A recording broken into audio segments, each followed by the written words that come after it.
بسم الله الرحمن الرحيم والصلاة والسلام على أشرف المرسلين.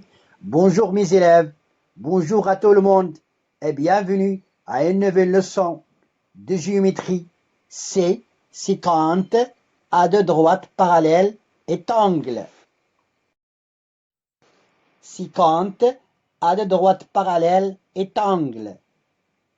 Avant de commencer de parler à deux droites parallèles et une séquente, on va faire un rappel sur les angles. Premièrement, les angles aigus et angles obtus.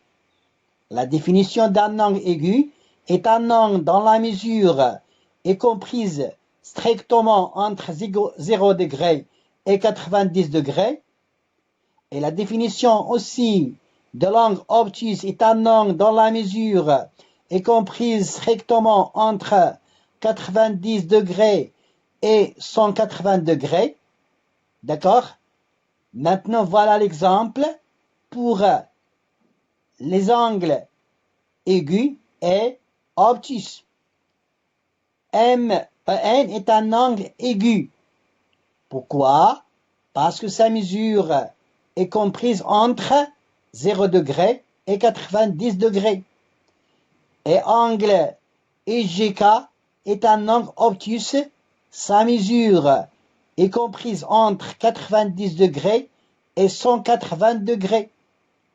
D'accord? Très bien. Maintenant, on passe à une remarque. N'oubliez pas que un angle droit est un angle dont la mesure est de 90 degrés, est un angle plat, est un angle dont la mesure est de 180 degrés. D'accord?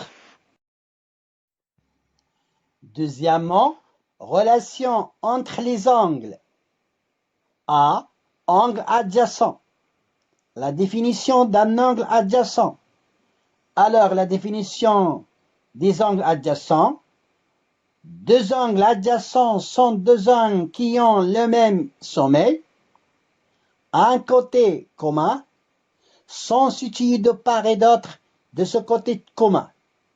Donc, pour définir que les deux angles sont des angles adjacents, il faut trois conditions.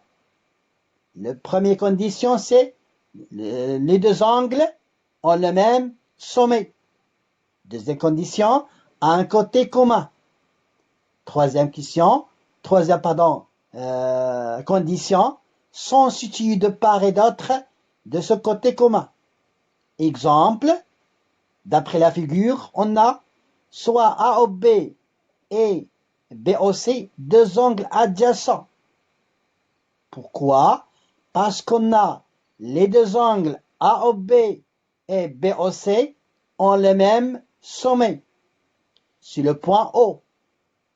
Et un côté commun, c'est le côté OB, situé de part et d'autre de côté commun, c'est-à-dire l'angle AOB se trouve à gauche de côté commun et l'angle BOC se trouve au côté droit de la côté commun. D'accord? Lorsqu'on dit deux angles adjacents, il faut trois conditions. Le même sommet, un côté commun, situé de part et d'autre de côté commun. D'accord? Maintenant, les angles complémentaires. La définition des angles complémentaires sont deux angles dont la somme de leurs mesures est égale à 90 degrés. Donc, pour dire que deux angles sont complémentaires, il faut que la somme de leurs mesures est égale à 90 degrés. Exemple, soit ABC et EFG, deux angles tels que ABC est égal, la mesure d'angle ABC est égale 25 degrés et l'angle EFG est égal à 65 degrés. Donc, lorsqu'on fait la mesure, la somme de leurs mesures, c'est-à-dire ABC plus EFG, c'est-à-dire égale 25 degrés plus 65 degrés, et 25 plus 65 est égal à 90 degrés. Donc, qu'est-ce qu'on dit?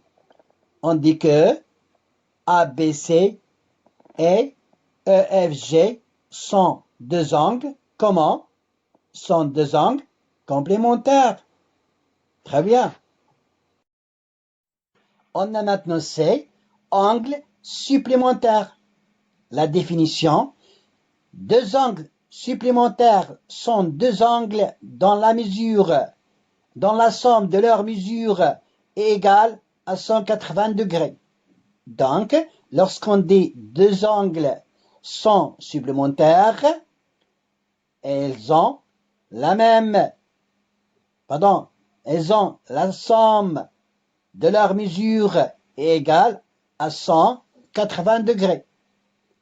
D'accord? Très bien. On passe maintenant à l'exemple. Soit ABC et EFG, deux angles tels que ABC est égal à 75 degrés et EFG est égal à 105 degrés. Donc, la somme de leurs mesures égale combien? On va faire la mesure ABC plus EFG est égal 75 degrés plus 105 degrés. Combien est égal? C'est bien sûr est égal 180. Très bien, 180 degrés. Alors, qu'est-ce qu'on peut dire sur les deux angles? On dit que l'angle ABC et l'angle EFG sont deux angles supplémentaires.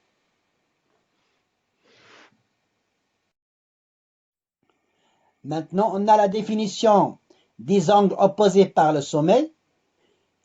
On dit que deux angles sont opposés par le sommet lorsque on a le même sommet. Leurs côtés sont de part, leurs côtés sont le prolongement l'un de l'autre. Voilà la définition. Lorsqu'on dit deux angles sont opposés, c'est-à-dire ils ont le même sommet, leurs côtés sont dans le prolongement l'un de l'autre. Alors, lorsqu'on a deux angles opposés par le sommet, d'après la propriété, sont comment? Sont isométriques ou sont égaux. D'accord? Lorsqu'on a deux angles pour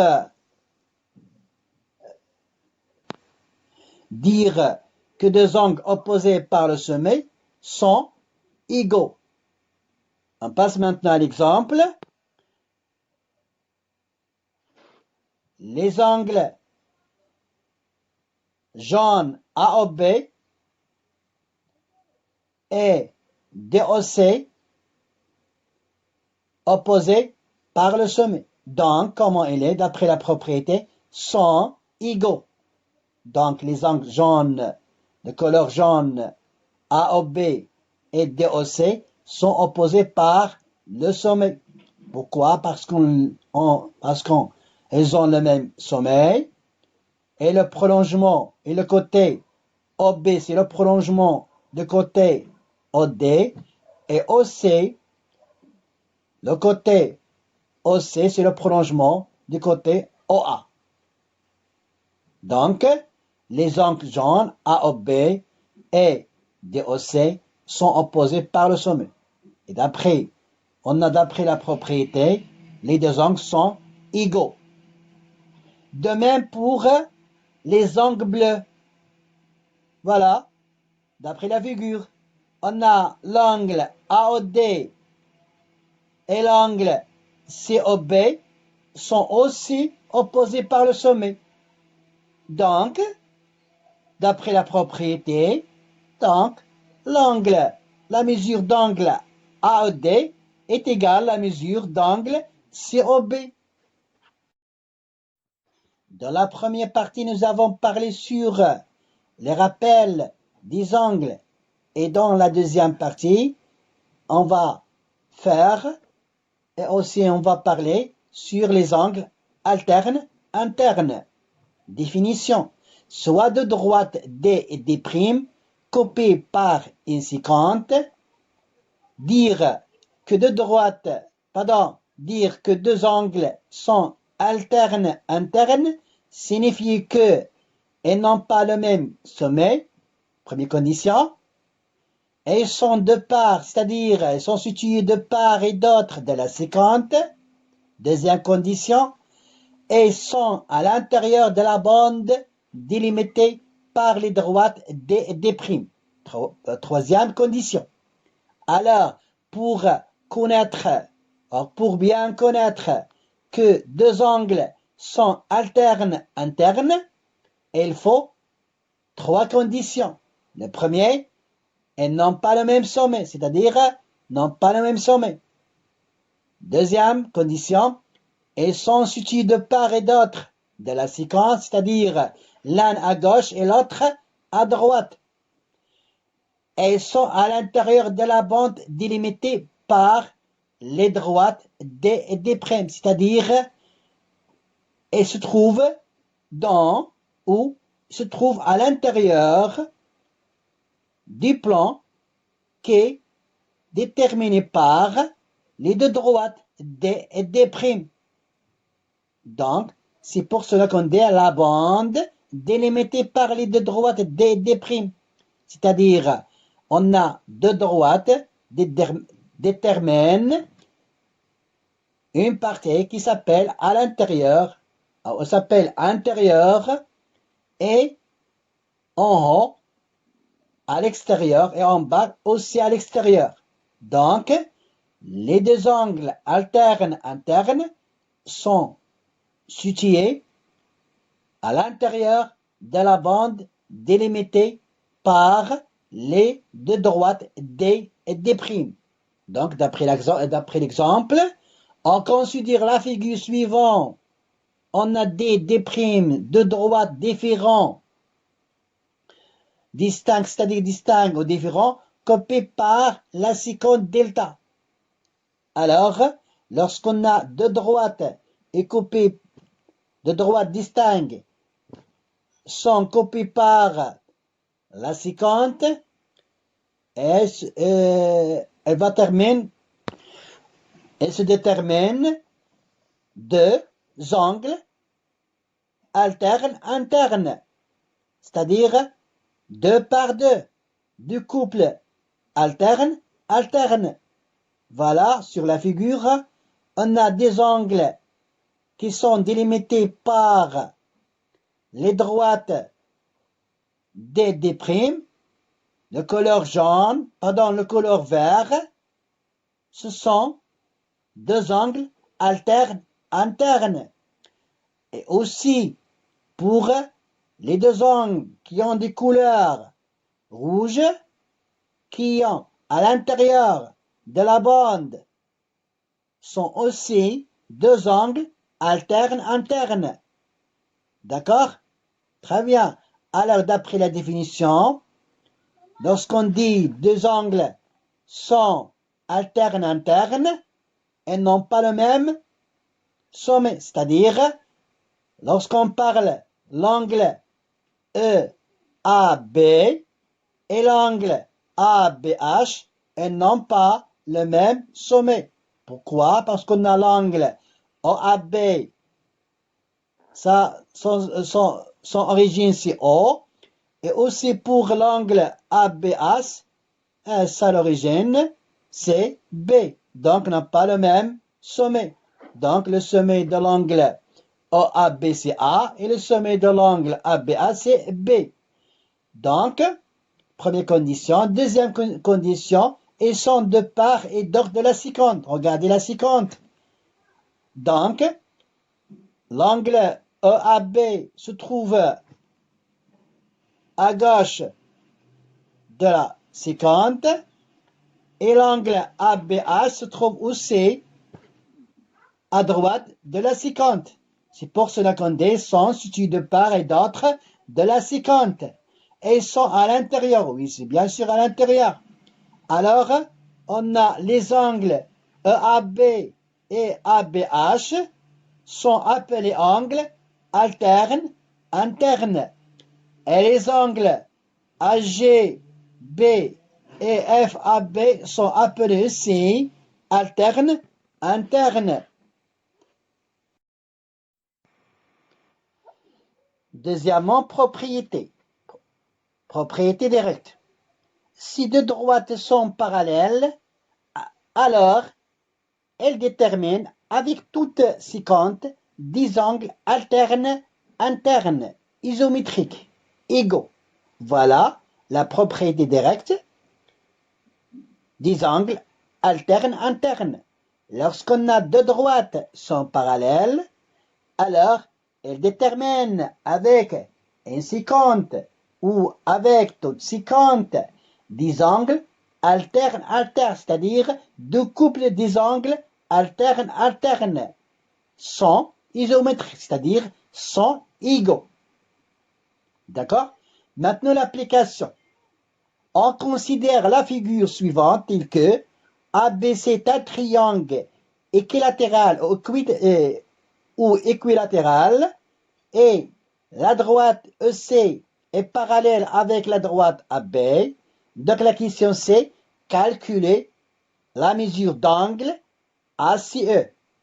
On sait que un triangle équilatéral dont les côtés ont la même mesure les côtés sont isométriques, c'est-à-dire leurs mesures sont égaux. Alors, et aussi on sait que ces angles sont isométriques. Chacun d'angle est égal combien? Est égal 60 degrés. D'accord? Alors, lorsqu'on parle d'un triangle équilatéral, est un triangle dont les côtés sont isométriques et aussi dont ces angles sont isométriques aussi. Chaque angle est égal à 60 degrés. D'accord? La question c'est calculer l'angle ACE. On a d'après la figure, on a les deux droites AB et CE sont parallèles.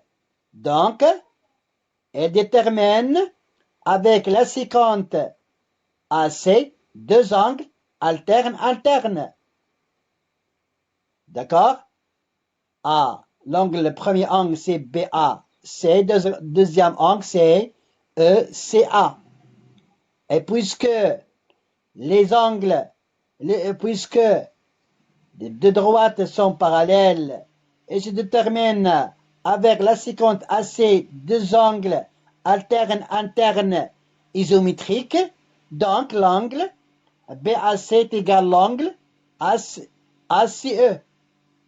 Et puisque le triangle équilatéral, c'est-à-dire la mesure de chaque angle est égale à 60 degrés, c'est-à-dire l'angle BAC est égal à 60, donc l'angle ACE est égal à 60 degrés aussi.